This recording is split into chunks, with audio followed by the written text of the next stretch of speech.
Good evening ಎಲ್ಲರಿಗೂ. ಇವತ್ತು ನಾವು ಶೇಖಾ ಫಾತಿಮಾ ಬಿಂತ್ ಮುಬಾರಕ್ ಮಾಸ್ಕ್ನ ಎದುರುಗಡೆ ಇದ್ದೇವೆ. ಆ್ಯಕ್ಚುಲಿ ಈ ಮಾಸ್ಕ್ ನೋಡಲಿಕ್ಕೆ ಅಂತೂ ತುಂಬ ಚೆನ್ನಾಗಿದೆ. ಯಾಕೆಂದರೆ ಇದ್ದದ್ದು ಸ್ಟ್ರಕ್ಚರ್ ತುಂಬ ಚೆನ್ನಾಗಿ ಬಂದಿದೆ. ನಾವು ಉಳಿದ ಎಲ್ಲ ಮಾಸ್ಕ್ಗಳನ್ನು ನೀವು ನಾರ್ಮಲಾಗಿ ಎಲ್ಲ ಮಾಸ್ಕ್ಗಳನ್ನು ನೋಡ್ಬೋದಲ್ಲ, ಎಲ್ಲ ಒಂದೇ ರೀತಿಯಲ್ಲಿ ಇರ್ತದೆ.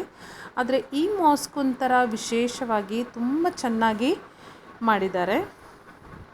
ಇಲ್ಲಿ ನೋಡ್ಬೋದು ನೀವು.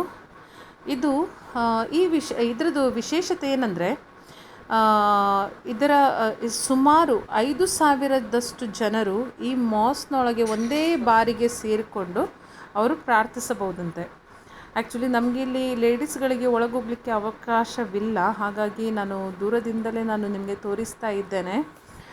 ಈ ಮಾಸ್ಕ್ ಇದು ಇರಾಕಿನ ಮಾಸ್ಕ್ ಆಫ್ ಸಮ್ಮರ್ಗೆ ಸ್ಫೂರ್ತಿದಾಯಕವಾಗಿ ಅವರು ಕಟ್ಟಿದ್ದಾರಂತೆ. ಅಂದರೆ ಅದರದ್ದೇ ಒಂದು ಶೇಪಲ್ಲಿ ಅವರು ಇನ್ಸ್ಪೈರ್ ಆಗಿ ಅವರು ಮಾಡಿದ್ದಾರೆ.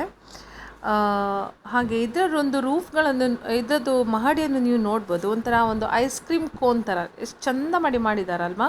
ಇದರ ನಡುವೆ ಅವರು ಗ್ಲಾಸ್ಗಳನ್ನು ಇಟ್ಟಿದ್ದಾರೆ. ಸೊ ಇದರಿಂದ ಸೂರ್ಯನ ಬೆಳಕು ಡೈರೆಕ್ಟಾಗಿ ಒಳಗೆ ಬೀಳದೆ ಬೆಳಕು ಮಾತ್ರ ಒಳಗೆ ಅದು ಸಂಪೂರ್ಣವಾದ ರೀತಿಯಲ್ಲಿ ಹರಿಯುವಂತೆ ಅವರು ಮಾಡಿದ್ದಾರೆ.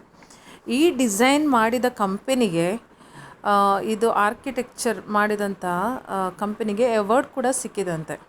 ಎಷ್ಟು ಒಳ್ಳೆಯದಿದೆ ಅಲ್ವಾ. ಒಂದು ಸರ್ತಿ ನಿಮಗೆ ಸಹ ಅವಕಾಶ ಸಿಕ್ಕಿದರೆ ಒಂದು ಸರ್ತಿ ನೋಡಿ, ತುಂಬ ಚೆನ್ನಾಗಿದೆ. ಓಕೆ, ಸೊ ಸಿಗುವ ಮುಂದಿನ ವಿಡಿಯೋದಲ್ಲಿ. ಬಾಯ್, ಟೇಕ್ ಕೇರ್.